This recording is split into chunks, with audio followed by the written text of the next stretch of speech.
So these park sessions just turn into, a jam session, but then it goes into gigs, and there's just sounds that just need to be added to this band. So who joins the band? So we had been playing a lot of gigs and a lot more. We're hitting the ground running, and our current bass player, he was trying to become a truck driver. He had like a different lifestyle. So we had been looking for a bass player because we had a gig coming up for LA. It was our first gig out of Vegas, and we were stoked. So I hit up Victor, and I put up an ad on Instagram, and one of the local bands said, "Yo, why don't you try this guy?" And I hit up Victor. So Victor joins the band, and what's your thoughts? I mean, you kind of see what's kind of going on. I mean, what's your first, your practice session, your first thoughts when you kind of meet these guys? I'll be honest, man, it was dope as fuck. I'm from LA, so this was familiar. This is my backyard. So when I came over and these fools repping it up, I was like, okay, I know this shit. This is real. And hearing this cat sing right here, man, I was sold, man. Yeah, and then what was it like your first show? I mean, so you're practicing, you're getting everything together, and then what's the first show experience like? Our first show was in LA, and it was my birthday that night. So I felt like a little sweet 16 girl, just happy as fuck in my own hometown where I was born at the House of Machines. Well, unfortunately, it's kind of shut down right now, but hopefully we open it up again, man. Who'll tell them, man? I'm down. If they ever want us there, we could play there, but it was in LA, man. The hot city of LA.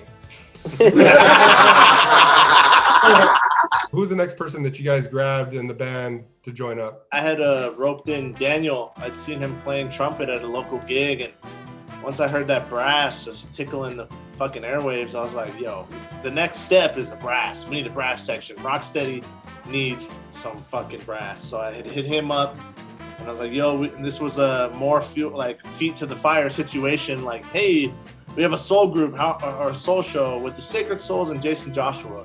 Those guys have stacked bands. How are we gonna hold up brass? So I hit him up like, yo, my name's Colton. I'm in a local group. I saw you playing. You're killing, dude. We're playing a soul oldies show. Would you be interested? I'm in a group called the Escapers. And yeah. So what are your initial thoughts? I mean, you get the message. You hear the music. What are you thinking in your head? Well, he hit me up with the message. I was in the middle of class. I'm a mariachi teacher. I teach mariachi for a living.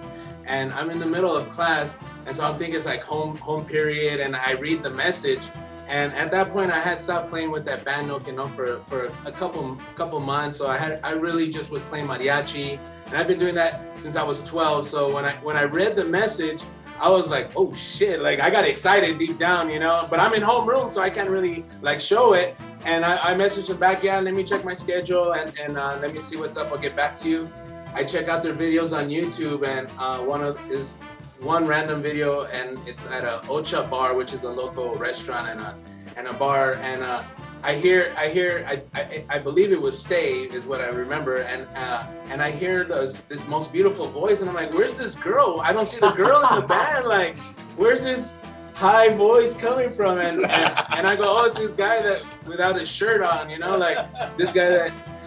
He was a character on the video right away, and I could tell they just need some brass. And from that moment, I was like, fuck, man, I want to take over the world with these guys, that was the moment for me when I saw them in that video. And then the first practice, man, it was like, oh shit, I was kind of scary because these guys were like me, what the hell, they're into the same things I'm into. They were talking about bands that I've never heard of, and I've listened to mariachi and music my whole life, and I'm like, what the hell? Who are these guys? And who are the Sacred Souls and Jason Joshua? They're opening my eyes to this whole new world that I didn't even know existed, because of course the oldies. You listen to the oldies station growing up with my family, but this is new oldies, like you had said earlier. This is new shit. Wow, it's amazing.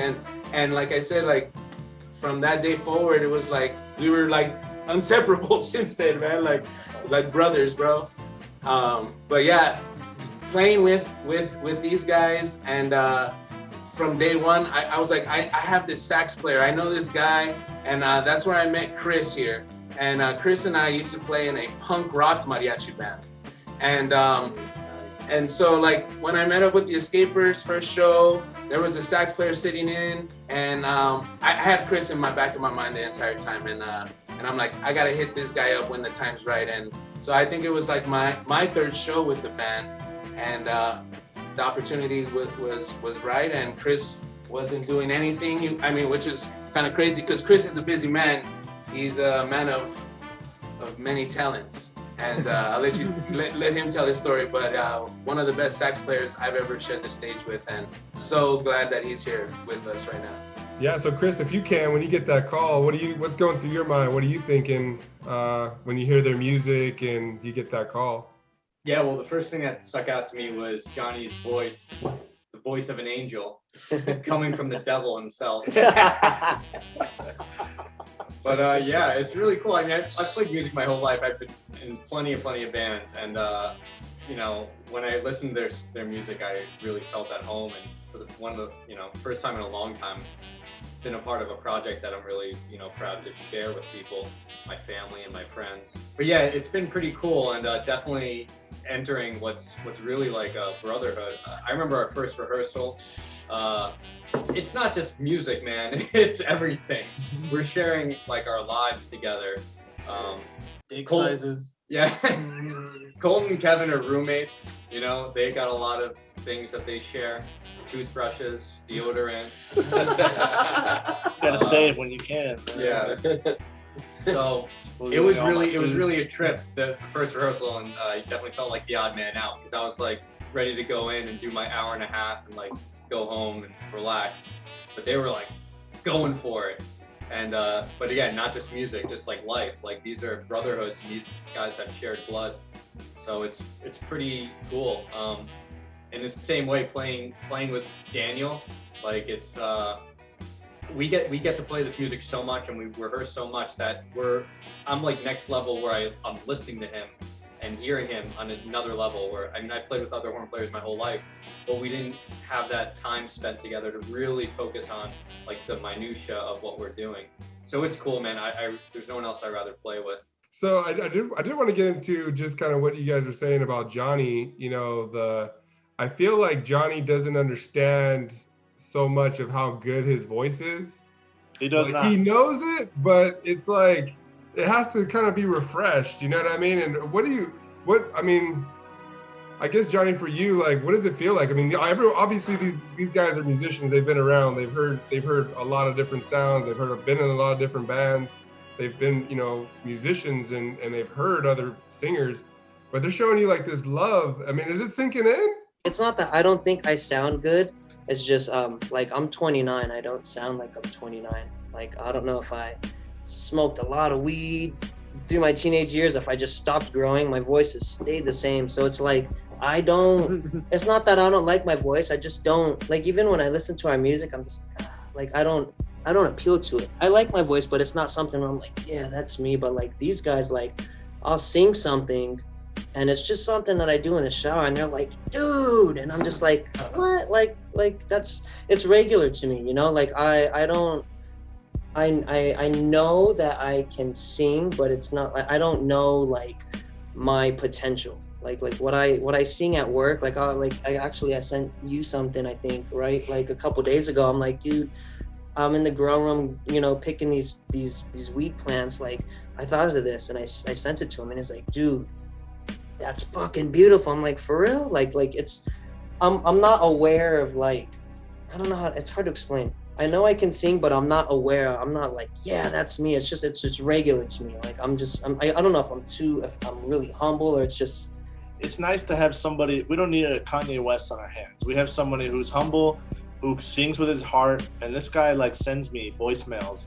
He don't even remember the voice memos he sends me, and I save them all, so he doesn't know. So I'm like, oh, that's beautiful. So I save all these tunes, and I bring them back up because it's easy to forget. But it's nice that, I speak for everybody. Each session we get better, and it trips us out. Literally last week, we're working on a new B-side for our next 45, really deep old doo-wop harmony song, and we never have done that before, and we pulled it off. So each session is a stepping stone for us, and that's a beautiful thing. Yeah, and I feel like right now, I mean, on the outside, just watching you guys do your thing and hearing the songs, some of the YouTube videos that I see, I see like a band that's just still like, it's not at the peak, right? But it's definitely on its way and it's trending in the right direction. It's going up. But Johnny, does it feel like maybe you just don't know your potential? Like you haven't unlocked all your potential? Like you know that you can get better. Is that maybe why you feel like, man, I don't like my voice so much?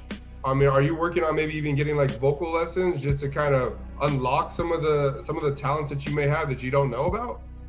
I think my thing, honestly, you know what, man? Like honestly, and it sucks to say, and I'm not trying to like bring a sob story. I think my thing with my voice is let's see, I'm 29. For the last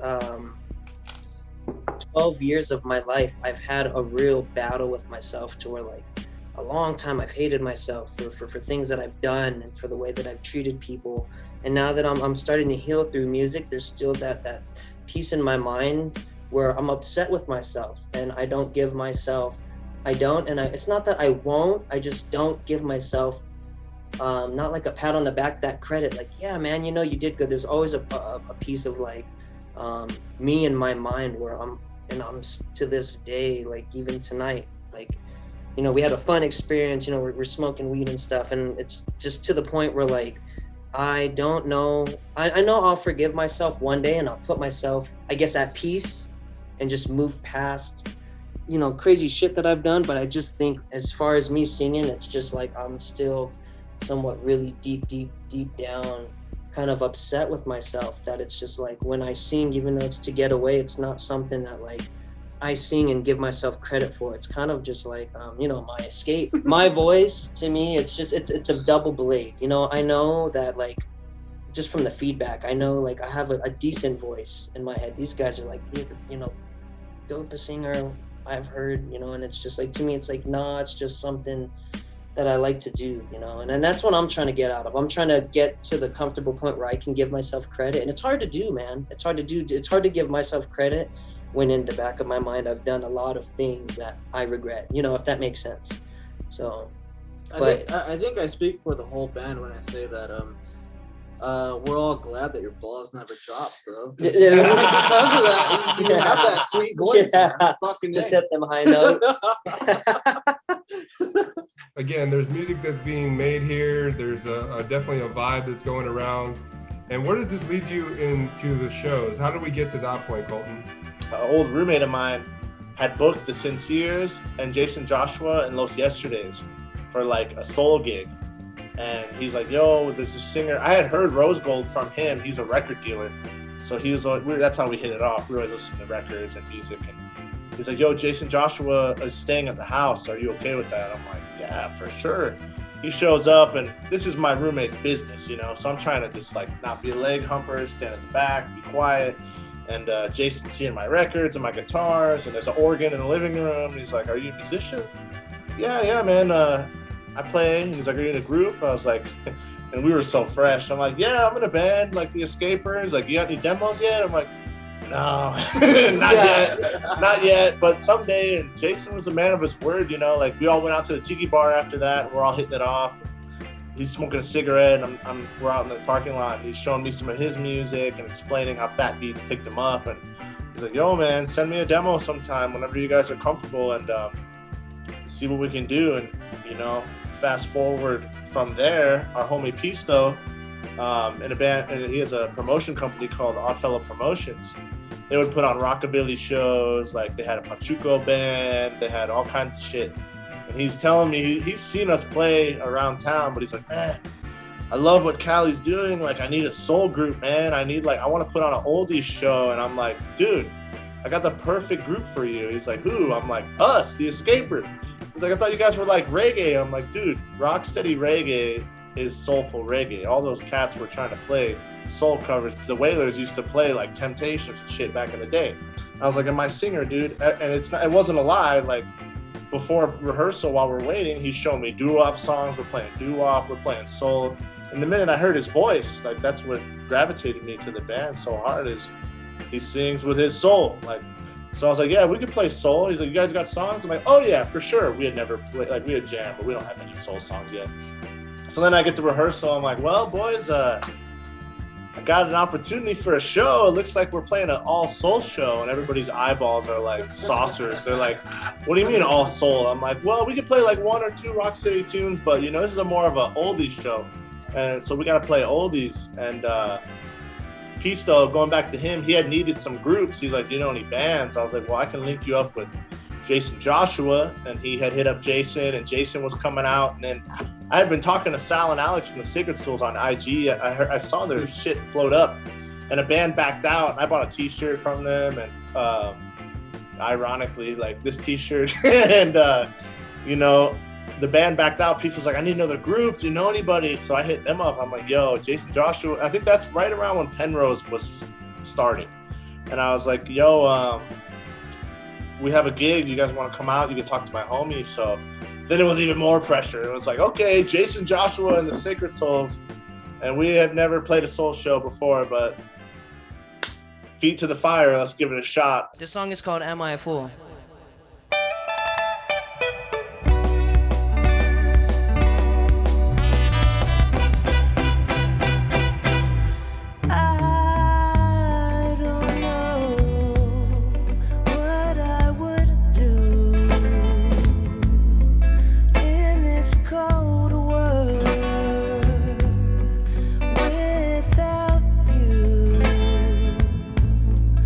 You make me feel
these eyes cry every night for you. These arms long to hold you again. The hurting's on me, yes, and I will never be free. No, no, no, no, no. You gave a promise to me, yes, and you broke it. You broke it. These eyes watched you bring my world to an end. This heart could not accept and pretend. The hurting's on me, yes, yes, and I will never be free. No, no, no, no. You took a vow with me, yes, yes, and you spoke it. You spoke it. These eyes cry every night.